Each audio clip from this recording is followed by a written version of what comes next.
stormy seas and lost souls. Who is it? She's dreamt of this before. It's coming. Is it?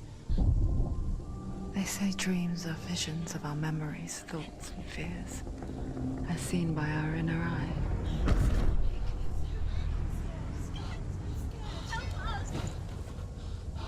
But what if each one of us is always dreaming, even when awake? And we only see what our inner eye creates for us. Is this what hell is? A world shaped by Senua's nightmares. Maybe that's why people fear seeing the world through her eyes. Yes, she's scared. Because if you believe that Senua's reality is twisted, you must accept that yours might be too.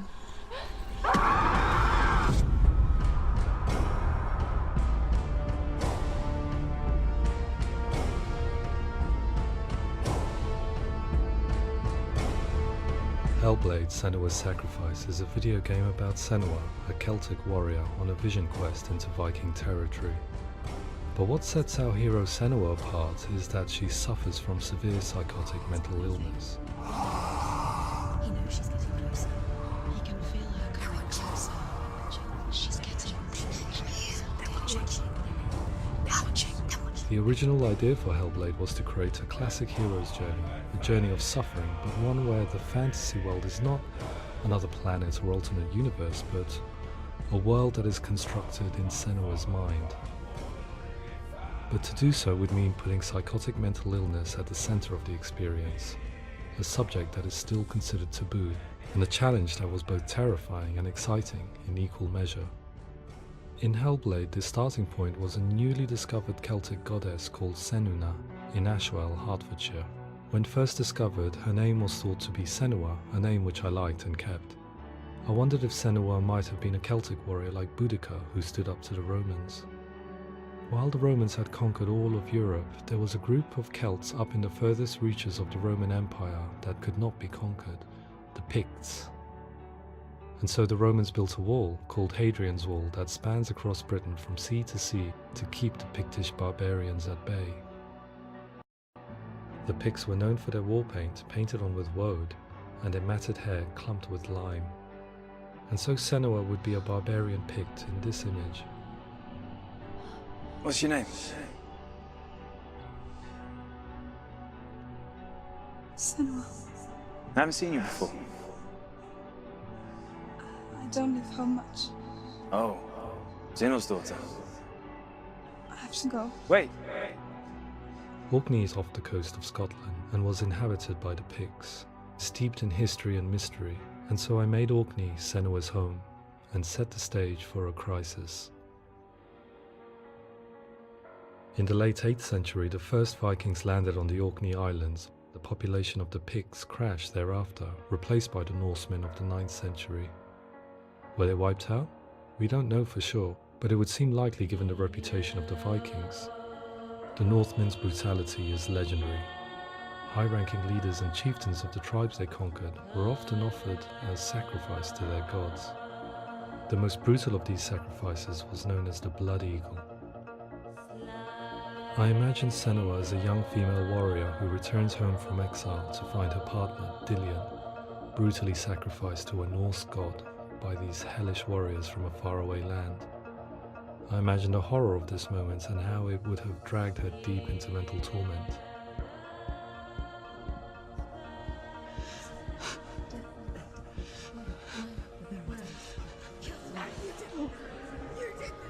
No!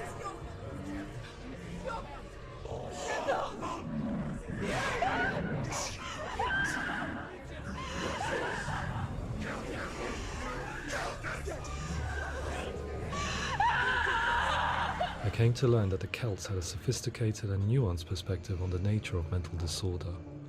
One term they used was gelt. A gelt is a man or woman who has been driven mad by a curse, battle trauma, or grief. The gelt would take to a life in the woods in search of penance, punishment, and purgation. And so Senua became a gelt, cursed by darkness, looking for redemption in the wilds. Another word the Celts used in reference to mental disorders was druth, meaning fool, or Liar. one who utters the words of God. They tell of the mad sinner who flees battle into exile and takes on a beastly nature, growing feathers on his body. The character called Druth in Hellblade is based on a little-known person called Findan, an 8th century Irish Celt who was captured and enslaved by the Vikings, but eventually escaped to Orkney where he became a monk. I will tell you my stories of hell, if I may walk with you. Upon meeting Senua, it would be his stories that fuel her quest deep into their world of gods. The Northmen say the world will come to an end. The sun will grow black, the earth will sink into the sea, the stars will disappear, fire and water will meet, flames will play against the sky, the heavens and earth and all the world will be burned, all the gods will be dead, and the warriors of Valhalla and people everywhere. Senua, prepare yourself for Ragnarok, for it is nigh.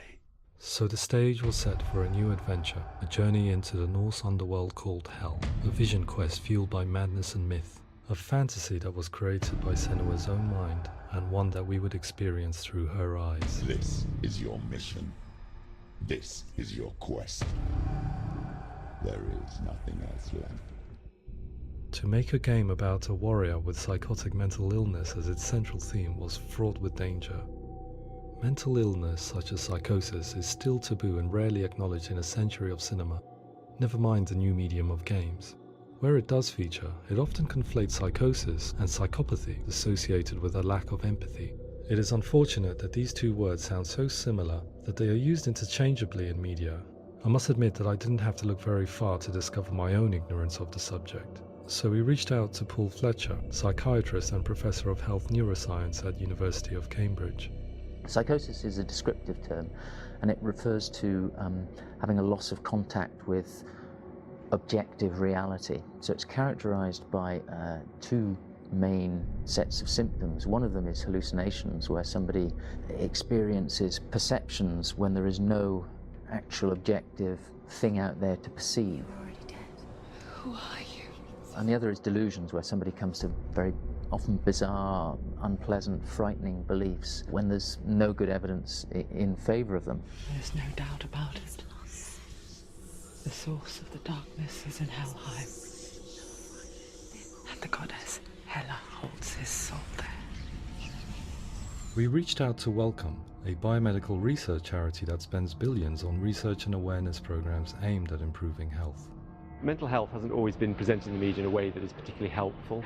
It can be challenging to engage people with the subject matter, and there are a lot of preconceived ideas about mental health, and particularly schizophrenia and psychosis. So we hope our support allows the team to continue to collaborate with Paul Fletcher and with those who have experience of psychosis to create a game that provides a fresh perspective on the condition and allows audiences to engage with it in a way that just wouldn't be possible in any other medium.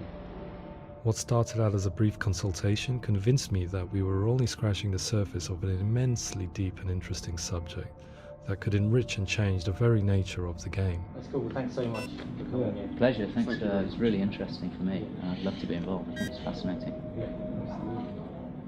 Our understanding of psychosis is still very much a mystery, and ways of treating it are still primitive compared to physical illness.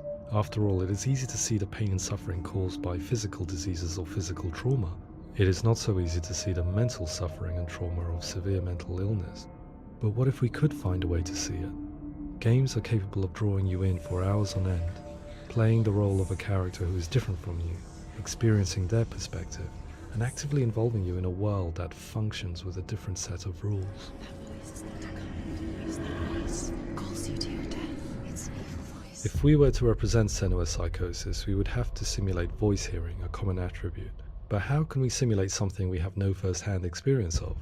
Professor Charles Fernyhough, a leading expert in voice hearing from Durham University, offered his help.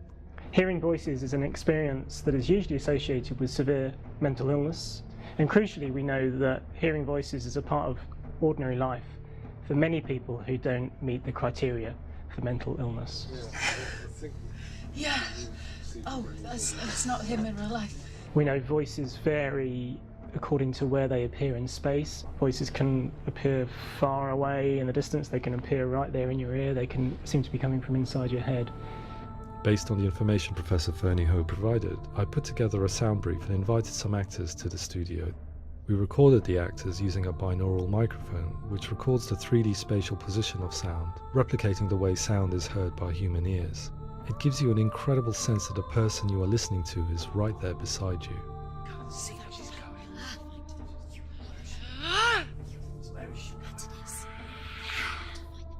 Rachel Waddingham from the Voice Collective came to our studio with 2 young voice hearers to speak to our team.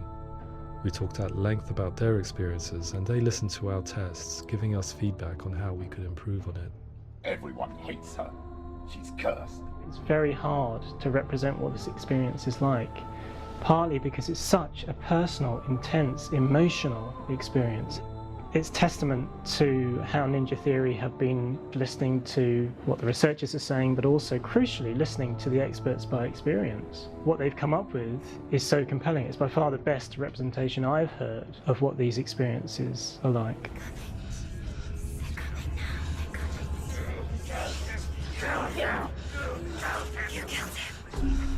Other common attributes of psychosis are visions and flashbacks. We met with Recovery College East, who work with and care for people recovering from severe mental disorders. A group of service users gave us their first-hand account of what they experience.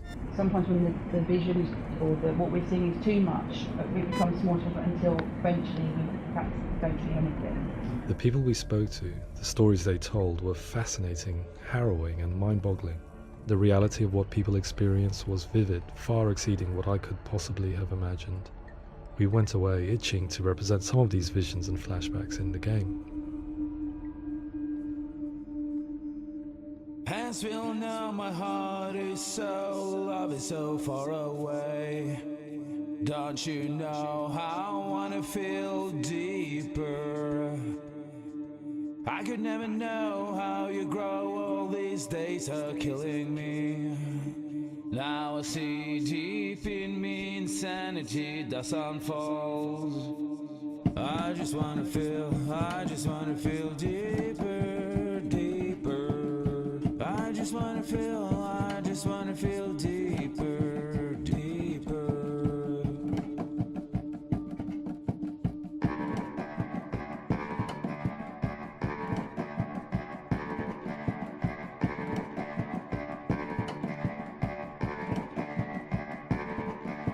As we all know, my heart is so, love is so far away. Don't you know how I wanna feel deeper? I could never know how you grow, all these days are killing me. Feel like this, read like this, I just wanna live that song. I just wanna feel deeper, deeper. I just wanna feel deeper, deeper.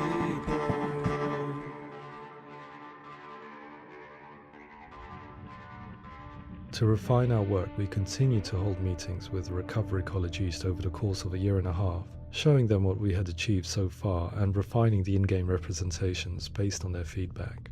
With their help, flashbacks, visions and changes in perception were woven into the story and gameplay of Senua. The students that are involved in this project are incredibly excited about being involved. They have described the experience as being important because it values their lived experience and shows that despite what we have been through, all of that experience becomes valid, that actually it's something that we should all be talking about. The experiences described range from beautiful to frightening beyond comprehension. I heard of a girl who has to live with an angry voice screaming at her, slamming on her doors and walls 24 hours a day. I met someone who would often see hanging corpses in a room, so real that she would sometimes try to rescue them. The panic and fear that comes with such visions is entirely understandable, and it can be a living horror for some. Worthless, weak, pathetic. Go on, feel sorry for yourself, because there is no one left to do that for you. I was urged by one fellow that we should not shy away from showing this horror, and so I was perpetually torn in making Hellblade. Had we gone too far with our representations or not far enough? broken and lost.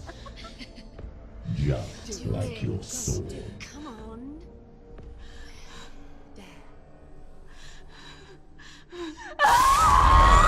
In some ways, voice hearing and visions were the low-hanging fruit, so to speak. There's another aspect of psychosis that is much harder to explain, but one that I think video games are uniquely able to represent, which are often called delusions. People begin to see patterns in the world. They begin to link things that most people wouldn't link. Most of the things that we might think would be coincidence or, not worth commenting on. Nevertheless, that might have a particular salience or importance for them. One individual described how everyday words, sounds, colours and objects were steeped in meaning to him, forming a strange and sinister puzzle that he was determined to solve but could not quite get to the bottom of. It's not just brain dysfunction. It's not like the system shut down. It's actually an incredibly creative process. The person creates a world populated with voices and phantasms and terrors, and they're completely immersed in it. They believe in it. We often invite people into the studio to play the game. In one of our playtests, they played through much of the game, making associations between runes, secret messages, and the threat of darkness that stalked them. There are many things that happen in the world of Hellblade that make perfect sense within the context of Senua's mind. The dark rot that's killing her slowly from within, the secret runes of the gods that block her path to Helheim, and strange associations that exist in the game to confuse you. To complete Senua's quest, you have to internalize and accept the logic and meaning behind these things to progress. Afterwards, they said that they didn't see much evidence of mental illness in the game. People with delusions of all sorts would argue the same thing, that they are not aware of their experience being abnormal in any way. I need this sword. It's important. Representing perception changes and thinking patterns within Hellblade gives us a set of symptoms common in psychosis. But people with lived experience were keen to emphasize another point, that it is wrong to define a person by their symptoms. Quite often, the illness comes not from the symptoms, but from the stigma, isolation and mistreatment that comes about from the rest of society. They say that I'm cursed. What if they're right? I needed someone to portray Senua, someone who could believably internalize her suffering.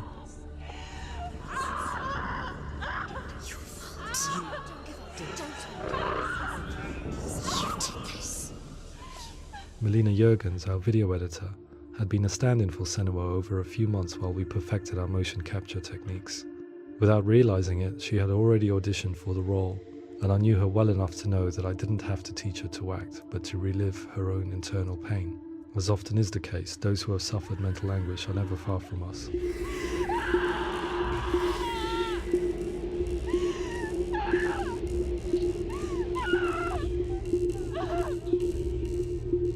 My hope is that by creating a compelling and aspirational character in Senua who feels very much real, albeit in a fantasy setting, we can provide a lens into her reality, a different one to yours, and this is where storytelling comes into play. I imagined her life based on common threads in real people's lives. She was always prone to psychosis as a child. Her mother Galina also heard voices and had visions, so perhaps there was a genetic aspect. Or perhaps it was cultural, as she lived within a world without science, of gods and superstition, as exemplified by her druid father Zimbal. Psychosis developed in her late teens to early 20s and was exasperated by stigma and isolation at the hands of the clansmen and her father. This darkness. It's spreading. The trauma of seeing her lover Dillian sacrificed tips her over the edge, making her remodel her reality around a concept that connects everything: the darkness. So the question, is what Senua experiences real? Can only be answered by saying, yes, it is real. It is her reality. All of her suffering will have been for nothing. It's just a matter of time.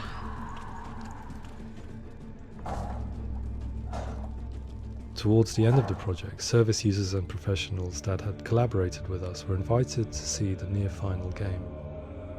It was a chance to see if the game had reflected their views or if it had misrepresented them. For me, being involved in especially developing Senua's character has been really important, and being able to bring in my perspective and what I see and what I hear and having that built into the game has been a real privilege. It's gritty and it's meaty, and there are some tough subjects in there that are being tackled with honesty.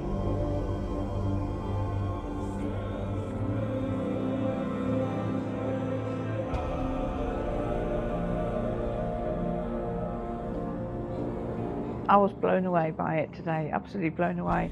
It was just fantastic to get the opportunity to use our lived experience in a very creative way. There's nothing tokenistic about the work we've put in. It feels like we've been listened to, things have been taken on board, and I think there was a lot of realism in the game itself, and it feels very authentic.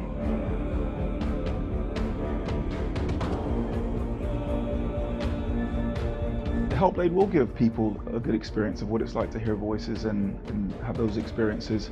I'm glad that the guys at Ninja Theory kind of asked us to come along and help them build an experience that's positive when it comes out, and get myself a copy and have a go.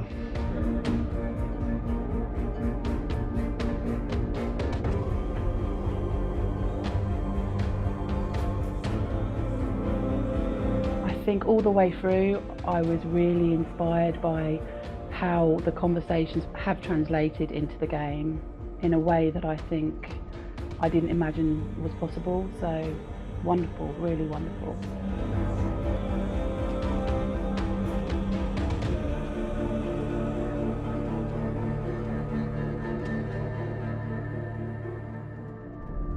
I really hope that others will follow the lead they've set and use the power of something like a video game to change people's perceptions, to increase understanding, and ultimately to make some of the stigma around voice hearing and other experiences go away.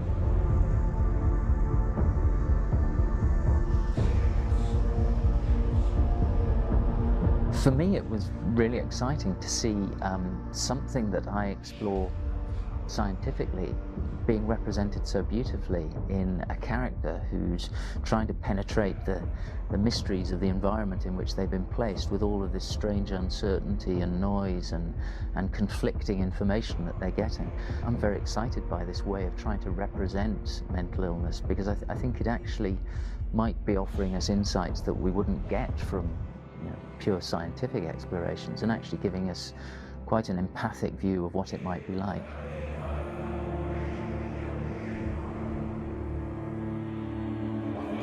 Mental illness has been with us for as long as we have been on this planet, but why?